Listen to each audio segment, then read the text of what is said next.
If you are looking for horoscope apps, you are probably comparing more than generic daily astrology content.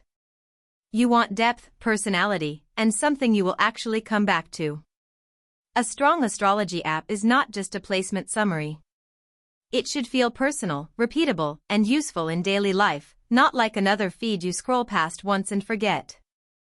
That is what makes Zodiac.fm stand out in this category. It starts with your birth information, maps your chart, and turns the result into a personalized astrology-inspired listening ritual. Instead of stopping at interpretation alone, Zodiac.fm says it calculates from more than 248 celestial data points, then guides you from chart mapping into listening. The experience is organized into 4 frequency categories: core, love, vitality, and abundance.